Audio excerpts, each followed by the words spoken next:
Artinya karena kebutuhan dasar dari seorang manusia tentunya untuk survive.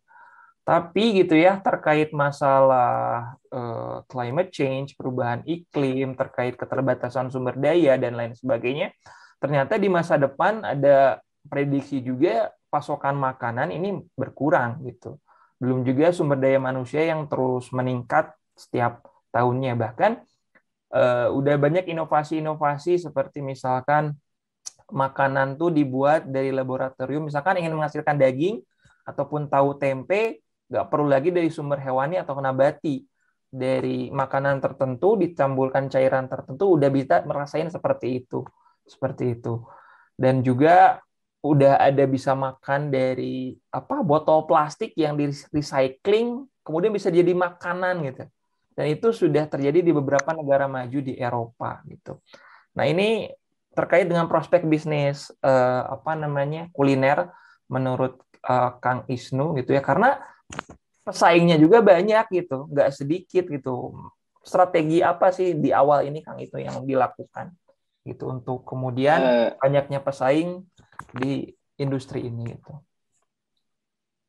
eh, ya strategi yang pertama sih seperti pada umumnya saya ngelakuinnya promo dulu, promo terus yang saya nomor satuin sih pasti cita rasa ya. Dan alhamdulillah dari saya tuh pertama buka tuh alhamdulillah Senin Minggu kemarin tuh. Senin Minggu kemarin sampai hari ini alhamdulillah nggak ada yang beli gitu.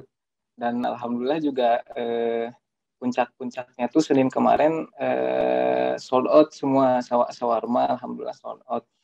Nah, strateginya sih kalau misalkan menurut saya mah orang tuh bakal balik lagi ketika rasanya enak gitu meskipun harganya eh, istilahnya selangit, kalau misalkan rasanya juga pas dengan harga pasti orang bakal balik lagi dan bakal bela-belain juga gitu karena kan apa ya, kalau ya meskipun rasa itu apa ya namanya teh relatif ya, orang-orang beda-beda gitu, tapi ya insya Allah lah dengan banyak orang yang balik lagi Ya, kelihatan gitu. ya, Nah terus untuk yang inovasi kayak yang tadi Pak Budi bilang, mungkin ketika nanti setelah apa ya ini berandai-andai aja ya, kalau ya, misalkan misalnya terjadi seperti itu ya mungkin shawarma juga bisa mungkin dibikin kayak pil, ya, bahkan ya mungkin dibikin permen dengan kerjasama dengan ahlinya gitu ya, kayak gitu. ya, ya. Betul ya inovasi. Mungkin nih kalau boleh nih dari pebisnis saya agak sedikit grogi menambahkannya, tapi akhir-akhir ini tuh saya ngikutin salah satu YouTube dari Pak Dr. Indrawan ya, mungkin tahu Kang Alfi Oh, kan iya. juga. Itu kata tambahannya tuh adalah selain tadi produk kita tapi empati gitu. Gimana kita bisa ngasih rasa empati ke konsumen kita gitu. Rasa kasih sayang, rasa empati karena sumber cuan tuh nggak dari mana-mana tapi dari dompet konsumen ya. Jadi gimana Iya caranya betul. kita bisa berempati ke yang namanya konsumen gitu. Nanti mungkin ditambahin perspektif ke Kang Alpi terkait empati satu ke konsumen, kemudian satu lagi terkait ekspor lah. Mungkin Kang Alfi udah pernah ekspor atau mungkin ada rencana ekspor nggak nih dari produk Kang Alfi gitu. Kalau ekspor bentuknya soft file ya, karena kan kita produknya gampang pecah tuh. Ada plakat, ada frame. Kalau ekspor ke luar negeri dalam bentuk soft file, ada sih beberapa. Eh, Cuman kalau ekspor barang kayaknya untuk produk yang karikatur ini enggak ya. Jadi mending kita kirim desainnya, terus ya mereka cetak sendiri di sana gitu. Terus untuk yang empati, jadi saya ingat kuliah design thinking ya Pak ya. Hmm. Betul sekali karena sekarang tuh semuanya berdasarkan data, feedback, ya, dan apa maunya konsumen gitu. Kenapa akhirnya konten-konten TikTok yang ramai adalah konten-konten yang cewek-cewek bening joget-joget misalnya? Ya karena itu maunya konsumen. Terus kenapa tombol WhatsApp di website itu harus pasti ada di kanan ya karena itu maunya konsumen. Pasti kita nelaah psikologi marketingnya itu ya. Bagaimana cara ngebahasakan brand kita terhadap konsumen ketika kita tahu yang kita hadapi adalah umur 25 tahun ke atas gitu. Mungkin kata-kata bro kurang tepat, kata-kata kamu kurang tepat, jadinya lebih baik Anda gitu. Karena pasar kami kan 25 tahun ke atas. Ketika pasarnya adalah anak SMA, ya justru ya jadilah seperti anak SMA gitu. Jadilah seperti temannya anak-anak SMA itu gitu. Karena ya bisnis itu kan harus diukur ya, siapa pembelinya, bagaimana caranya, ya what to say and how to say ya, terutama di media sosial gitu. Yang pertama ya empati itu sangat dibutuhkan karena ya balik lagi kita menjual yang pasar inginkan gitu, supply and demand gitu. Kenapa kita berani menjual sesuatu? Karena kita yakin ada demand yang tersedia di sana gitu. Kalau kita belum yakin ada demand-nya, terus ya memulai sesuatu tanpa ada feedback dari orang, mungkin ya takut-takut jadi salah langkah ya, karena semuanya sekarang terbuka ya informasi gitu.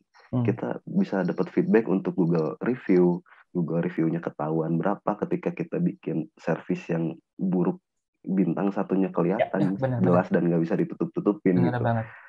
Dan alhamdulillah kita juga ya Vekart memaintain Google review, ada di Google, boleh di search aja Vekart Studio Bandung. Ya lumayan banyak lah untuk karikatur, ada 300-an komen dan hampir semuanya bintang 5. Ya karena bahaya ya, kita sekarang bisa outstanding 5 tahun, ketika 1 tahun ada masalah sedikit yang fatal gitu, semuanya tahu gitu ya, gimana kita nggak bisa melibatkan audiens dalam setiap langkah kita gitu ya. Wayahna ya memang seperti itu caranya untuk berbisnis di saat ini. Kalau dulu mungkin ya bisa branding ya untuk kekurangan bisa ditutup-tutupin, bisa di apa. Sekarang semuanya terbuka, nggak ada yang dirahasiakan gitu. Ya unik ya sekarang, challenging banget. Benar ya. Benar Kang Alfi tadi nyinggung masalah algoritma dan lain sebagainya, karena memang pasar menghendaki hal tersebut sehingga memang dimunculkan kurang lebih seperti itu. Nah, masih yang tadi mungkin Kang Alfi terkait empati dan pelanggan gitu ya. Empati dan pelanggan gitu. Pernah nggak sih pengalaman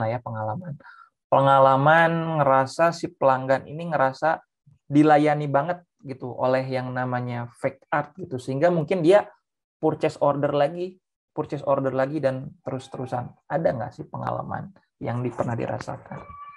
Pasti ada ya, dan itu juga sumber income buat kami gitu.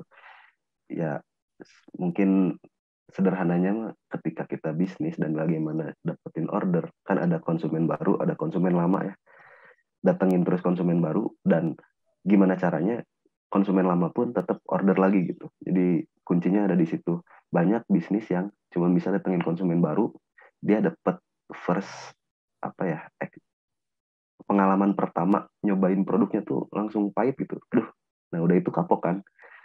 Ada yang pengalaman pertama, kedua, ketiga terus aja di-maintain dengan baik gitu, dan dia akhirnya terus-terusan repeat.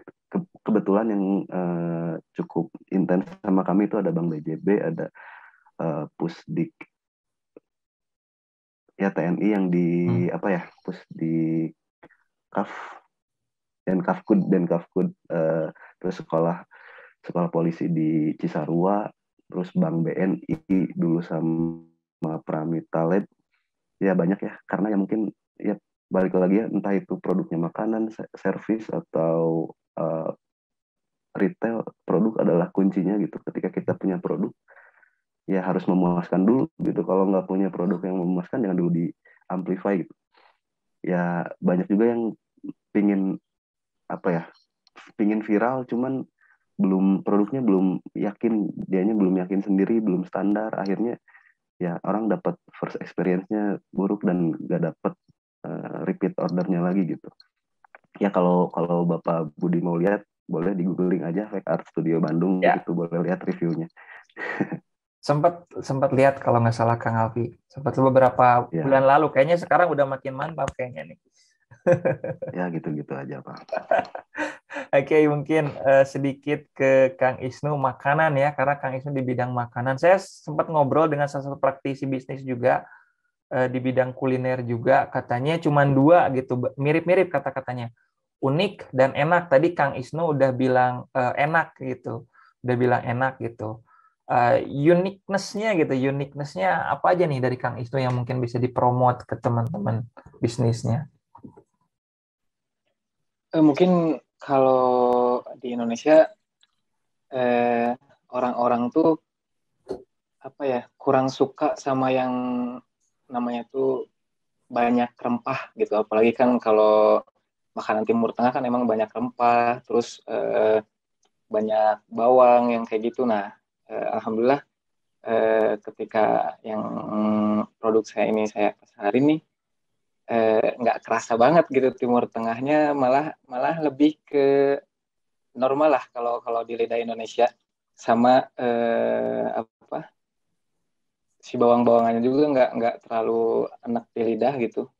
Jadi mungkin yang uniknya dari yang di apa sih namanya tuh dibikin lebih ke lidah Indonesianya, sama kita juga kalau untuk produk tacos itu sausnya juga langsung bikin sesuai sama produk tacosnya juga, sama itu namanya tuh apa sambal habanero namanya tuh. Nah itu pedas, asin, asam, seger lah kayak gitu. Hmm. Gitu sih. Oke, Mungkin mantap. uniknya dari cita rasa. Ya, cita rasa yang banyak variannya gitu ya.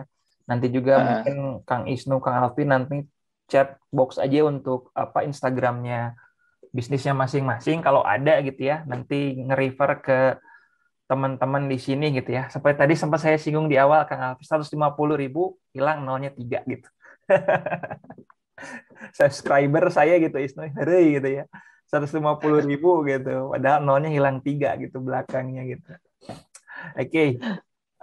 Ya tadi banyak ya banyak hal gitu ya kuliner di Kota Bandung yang memang sangat bervariatif gitu dari segi rasa, dari segi apa namanya, dari segi delivery dan lain sebagainya gitu.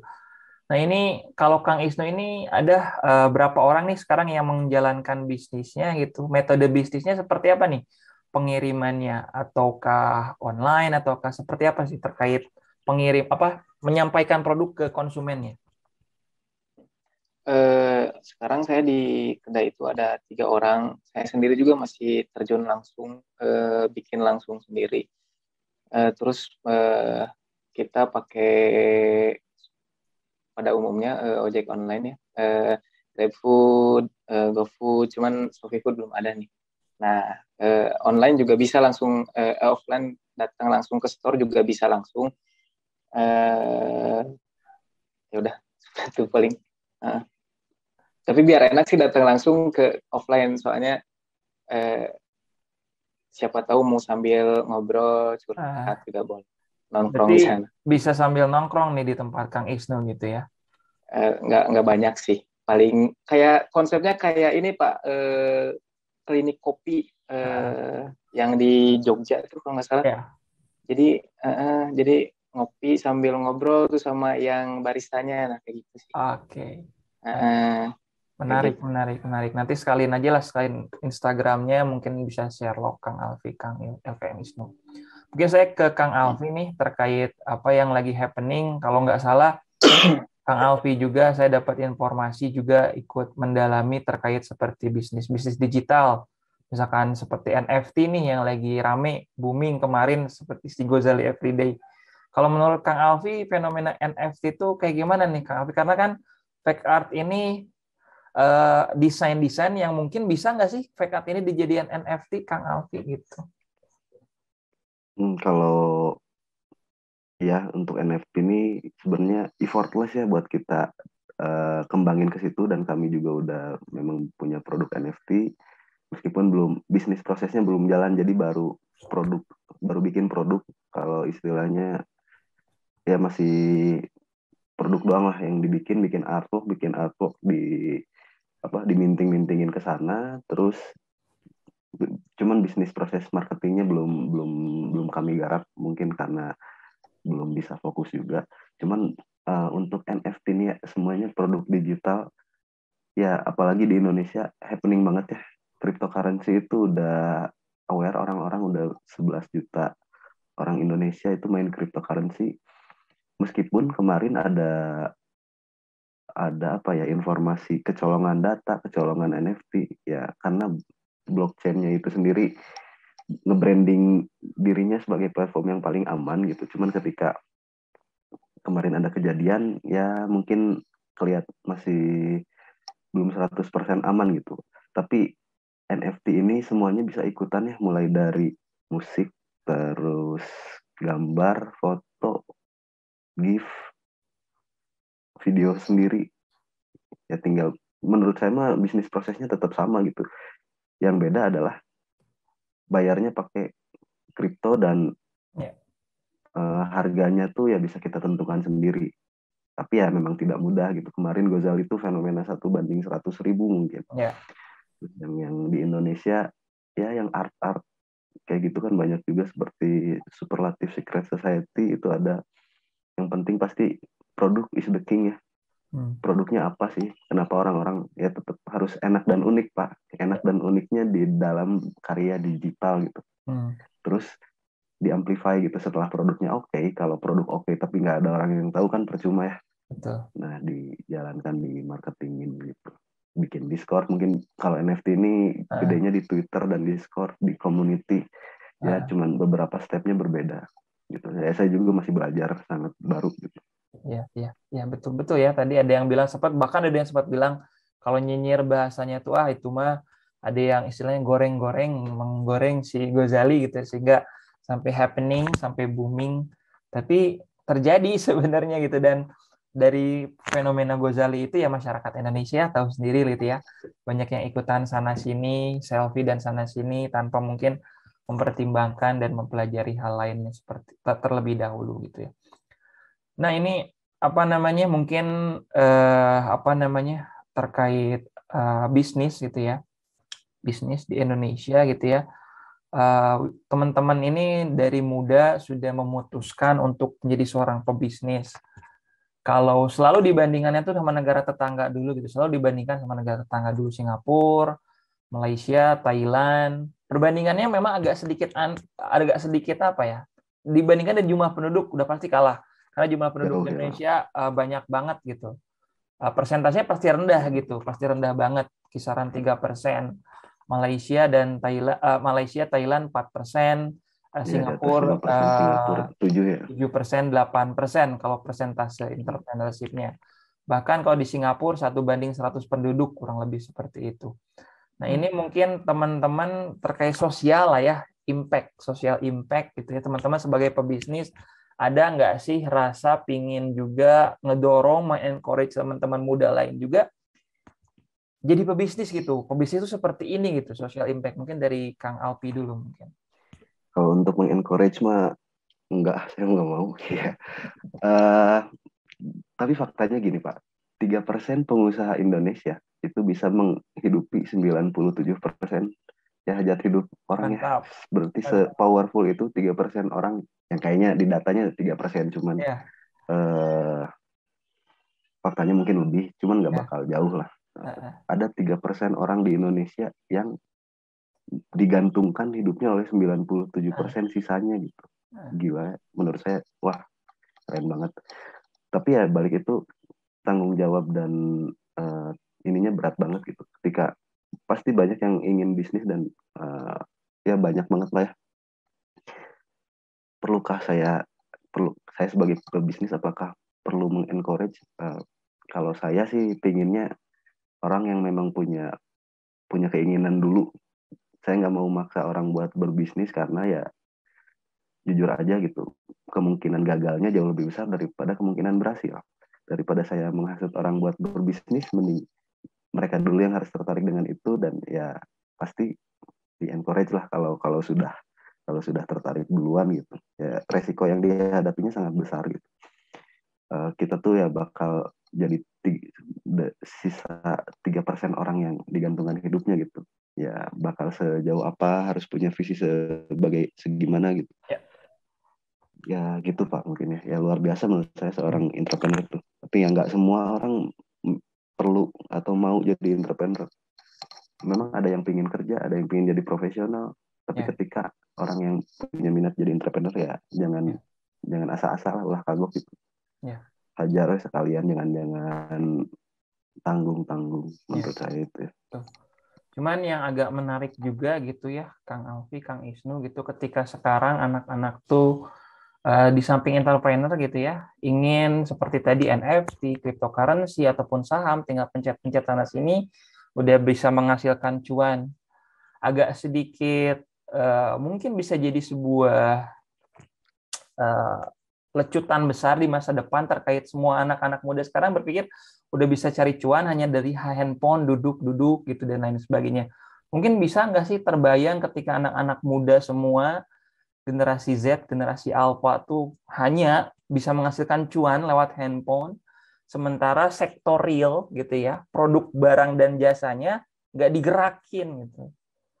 Mungkin nggak sih di masa depan seperti itu gitu. Dari pebisnis sekarang teman-teman Isnu sama Alfi udah sektorial menghasilkan produk barang dan jasa, sementara mereka hanya nyaman di handphone. Mungkin nggak sih itu terjadi?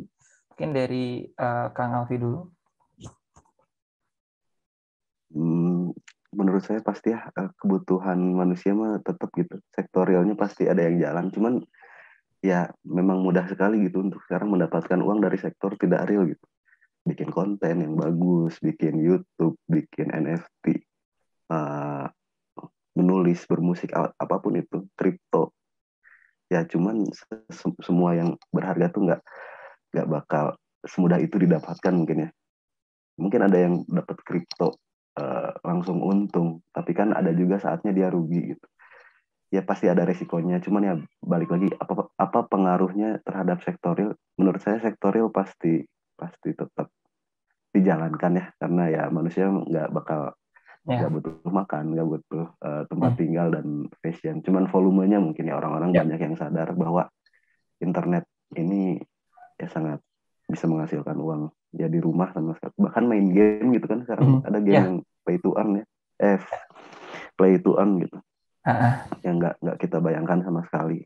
Memang sangat terbuka, banyak kesempatannya. Cuman balik lagi persaingannya pun sangat ketat. Siapa sih yang nggak mau punya cuan dengan effort yang sangat minim kan? Impian kita semua ya pasti itu ya. Karena saya berpikir juga ketika semua main saham semua gitu, kan padahal yang dibeli saham-saham itu sektorial semua gitu. Perusahaannya nggak jalan gitu. Perusahaannya kumaha gitu di masa depan kadang, karena anak-anak muda sekarang sudah sangat bisa gitu mencari cuan tuh lewat handphone seperti itu. Karena generasi Indonesia tuh besarnya di sini, di milenial, Z sama generasi Alpha nih. Anak-anak milenial gitu sekarang masih balita dan lain sebagainya. Mungkin Kang Isnu gitu ya terkait apa, ingin terus mendorong nggak sih sektor kuliner di Kota Bandung, ingin yuk gitu kita kuliner di Kota Bandung tuh jadi sebuah apa uniqueness di Kota Bandung. Gimana sih cara Kang Isnu ingin mendorong terus kuliner Kota Bandung? Kalau mendorong sih agak gimana ya. Cuman paling kalau misalkan orang-orang Bandung sih udah unik-unik ya Pak ya. Udah unik-unik, idenya juga udah keren-keren lah gitu. Paling kalau dari saya pribadi sih alasan saya ingin usaha tuh ya karena seru aja gitu, serunya kayak kan kalau misalnya kerja mah ya gaji teh udah tahu ya kita teh. Cuman kan kalau bisnis mah bisa kecil bisa gede. Cuman yang paling bagus tuh ilmu bisnis tuh ternyata waktu saya baca bukunya Pak Riza Zakarias yang punyanya Samil Quran tuh di Quran juga ternyata udah dijelasin soal bisnis yang nggak pernah rugi gitu. Dijelasin di surat Fatir ayat 29 kalau nggak salah.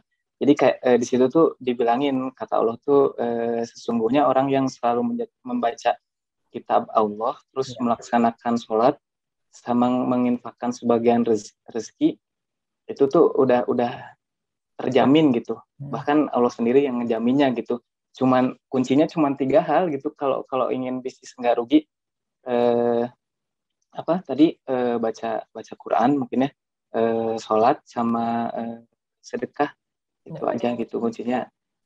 Ternyata sebegitu apa ya namanya, menakjubkannya gitu kalau bisnis dagang tuh gitu, karena kan Nabi kita juga menyuruh umatnya buat dagang, dan satu-satunya menurut saya ya, ini opini saya, satu-satunya yang disuruh sama Tuhan untuk kaya itu ya kita gitu, kalau menurut saya gitu. Soalnya kita tuh disuruh naik haji kayak gitu Ya. sih. Berarti kan kalau misalnya kita disuruh naik haji, otomatis kita tuh disuruh mampu. Betul. Kayak gitu. Betul. Nah, dengan berdagang dan sebagainya, dengan usaha ikhtiar yang lain-lain, Oke. insya Allah kayak gitu. Oke, nuhun Kang Isnu. Sekedar ini saya make sure dulu ke teman-teman, Kang Isnu juga mungkin ustadz gitu ya. Karena sempat cerita ke saya gitu ya. Ngajar Enggak, bukan. ustadz gitu ya. Ustadz sama Ustadz Pak Guru Ngaji. Ya guru ngaji gitu ya, sama guru bahasa Arab, belajar bahasa Arab kalau nggak salah Kang Isnu. Dan juga taekwondo gitu ya, ngajar taekwondo seperti itu. Saya ingin make sure dulu ke teman-teman yang hadir di sini sebagai apresiasi saya yang udah menipis. Apakah teman-teman masih berada di sini? Teman-teman semuanya masih bisa mendengar kita, teman-teman? Masih, Pak. Oke, terima kasih nih teman-teman ya yang masih join, dan saya sangat apresiasi teman-teman yang masih bergabung di sini. Mungkin saya nih, Kang Isnu, Kang Alfi, barangkali ada kesibukan, saya juga mungkin di penghujung gitu ya, terkait pertanyaan-pertanyaan terakhir gitu. Mungkin saya udah dapat diferensiasinya, ternyata Kang Isnu sama Kang Alfi gitu. Kayaknya saya nyasar dulu Kang Isnu gitu ya. Tadi karena nyinggungnya langsung ke arah, wah mantap sekali gitu ya, berbisnis dengan Allah gitu ya. Saya juga sering juga ngikutin seperti halnya tuh Ipo Santosa, mungkin Kang Isnu juga tahu gitu ya, yang terkait sedekah, atau misalkan seperti misalkan ayam bakar Mas Mono, atau misalkan yang sering sedekahnya tuh sedekah ekstrim gitu, yang benar-benar besar gitu. Nah ini mungkin terkait berbisnis dengan Allah, dan juga mungkin kekuatan sedekah. Kadang juga pebisnis yang seperti pebisnis kuliner tuh Jumat berkah, ataupun yang keliling setiap Ramadan bagi-bagi makanan dan lain sebagainya. Mungkin dari Kang Isnu berbisnis dengan Allah tuh yang seperti apa, tambahan dari yang tadi, kemudian tadi kekuatan sedekah menurut Kang Isnu ini seperti apa sih gitu. Nah, berniaga sama Allah tuh apa ya, gimana ya? Ya yang tadi yang dijelasin di surat Fatir itu cuman kalau kata Ustaz Riza Zakarias tuh yang punya Syamil Quran bilangnya triple power dalam artian cuma 3 hal gitu. Ketika kita tuh nggak ingin rugi, contohlah kayak sahabat gitu, para sahabat kayak Abdurrahman bin Auf kan pada berniaga juga ya. Yeah. Dari 10 sahabat yang dijamin masuk surga, kalau saya nggak salah ya, hanya satu yang nggak berniaga. Jadi 9 orang itu berniaga kalau nggak salah. Nah, dan mereka tuh ketika disuruh sama Rasul A, ya langsung A gitu, jualannya ditutup. Ketika melaksanakan harusnya sholat ibadah, ya udah sholat aja gitu. Ya kayak gitu mungkin berniaga dengan Allah dengan cara ya ikutin aja rulesnya gitu. Udah ada rulesnya. Rulesnya kan yang tadi dijelaskan, perniagaan yang tidak pernah rugi itu di surat Fatir ayat 29. Baca Quran, sholat, dan sedekah. Nah, sedekah ini tuh sangat luar biasa sekali gitu dampaknya. Mungkin kalau tinggal kitanya aja yang sabar ya, pasti kan rezeki itu udah ditanggung gitu ya. Nah, tinggal kapannya itu kitanya aja yang siap-siap. Jadi ketika nanti misalkan teman-teman lagi diuji nih, dagangannya sepi, kalau udah mulai usaha dagangannya sepi nih, jangan langsung udah sepi, enggak gitu. mungkin itu tuh salah satu kita tuh introspeksinya kayak muhasabah dirinya, salah apa nih, kenapa bisa sepi gitu. Nah, atau enggak kayaknya Allah tuh mau ngasih sesuatu yang besar banget nih nanti ke depannya. Ya alhamdulillah gitu, yang saya rasain sekarang sewaktu usaha itu, yang awalnya deg-degan, tegang gitu ya, takut nggak kecukupin kehidupan sehari-hari yang kalau digaji mah kan kita udah aman ya, bulan depan udah bakal Ya, dapat uang gitu. Kalau beda sama usaha yang naik turun gitu ya. Nah, kitanya aja yang yakin terus gitu, yakin sama Allahnya. Kalau misalnya kitanya nggak yakin, kan kalau Allah itu bisa mengubah apa?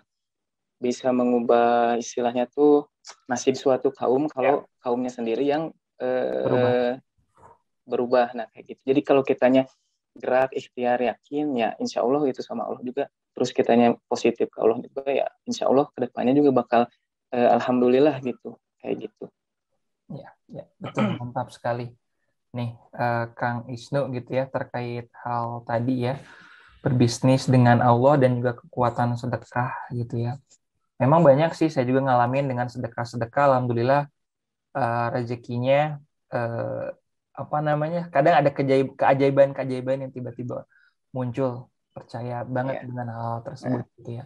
Dan beberapa kali waktu juga seperti misalkan melakukan sedekah pagi, misalkan tiba-tiba kejadian sorenya dan benar-benar sangat-sangat Masya Allah gitu ya. Allah itu. Mungkin terakhir mungkin ke Kang Alfi baru join lagi tadi ada sedikit koneksi gitu ya. Kang Alfi mungkin terkait branding gitu ya. Ini siapa tahu bermanfaat buat teman-teman di sini gitu ya. Kan kalau Kang Alfi mungkin bisa diduplikasi ke teman-teman gitu ya. Mungkin terkait pesan dan kesan mengenai personal branding gitu ya. Personal branding kayak misalkan di sini anak-anak akuntan gitu ya, akuntansi gitu ya. Tidak hanya masalah hard skills-nya saja, tapi terkait soft skills-nya juga mungkin yang mungkin bisa ditonjolkan, seperti misalkan kemampuan komunikasi dan lain sebagainya. Ada nggak sih tips dari Kang Alfi gimana cara memboosting itu personal branding, bahwasanya teman-teman ke depannya meskipun jadi peruang profesional juga bisa nge-branding diri sendiri, nggak hanya di bidang bisnis juga, tapi personal juga bisa di-branding itu. Dari Kang Alfi gimana? Ya, karena yang pertama, Instagram, sosial media itu udah terbukti efektif ya untuk jualannya. Terus eh, ya kenapa kita nggak bisa sekalian jualan di sana gitu ya? Produknya kan bisa apa aja. Bisa kita bisnis atau enggak kita menawarkan jasa yang bisa kita bikin gitu. Yaitu salah satu bentuk personal branding gitu. Ketika sama ini ya sistemnya pasti supply and demand ya. Ketika orang udah ngerti seseorang nih, oh dia tuh penulis, oh dia tuh pencerita, dia bakal ketemu gitu sama kebutuhannya. Yang suka bikin konten bakal ketemu sama brand ini apa ya, brand produk, atau enggak yang suka menulis bakal ketemu dengan publisher, yang suka bikin film bakal ketemu sama uh, sutradara gitu ya. Sudah sangat lumrah terjadi sekarang casting film justru pakai influencer kah atau enggak artis-artis yang bukan di casting dari nol gitu. Ya bagaimana pentingnya self branding ya menurut saya ya, karena ya Instagram dan sosial media itu sangat efektif untuk jualan ya. Jual aja kitanya sekalian gitu. Ya. Meskipun saya nggak punya Instagram ya, tapi kan saya bentuk brandingnya dari produk gitu. Ya, bikin konten lah, bikin bagaimana produknya terlihat oke gitu. Ya karena itu ya sistemnya sekarang perusahaan pasti lihat LinkedIn, perusahaan pasti lihat Instagram followersnya berapa, seberapa ngaruh opini dia, terus mungkin bisa kelihatan bagaimana gaya dia hidup, siapa yang dia ikuti, siapa yang dia panut gitu. Ya dalam merekrut seseorang juga pasti melihat sosial media tuh jadi satu pertimbangan besar untuk perusahaan gitu.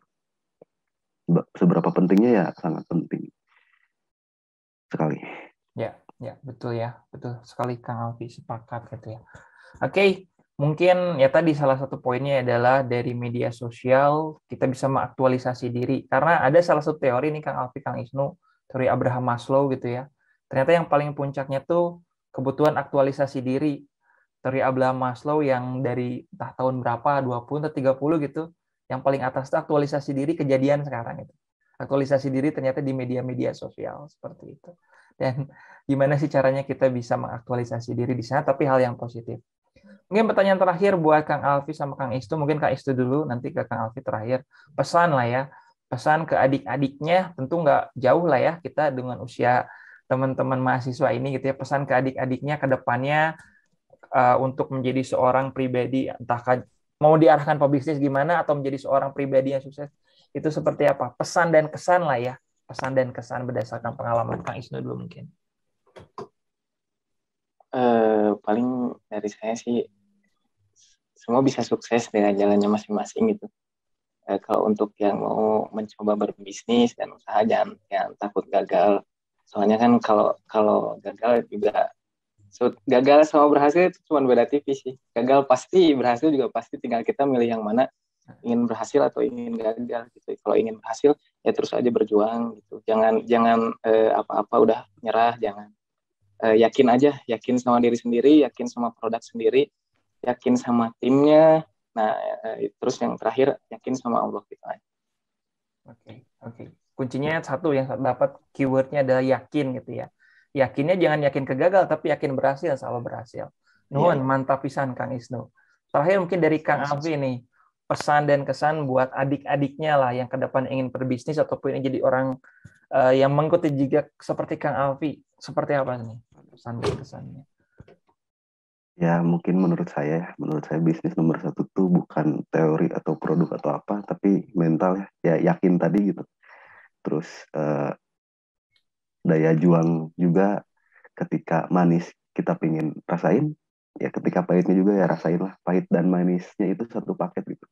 Banyak yang ketika pahit, aduh nyerah males. Nah banyak juga karena nggak kuat motivasinya gitu ya, itu balik lagi ke mental.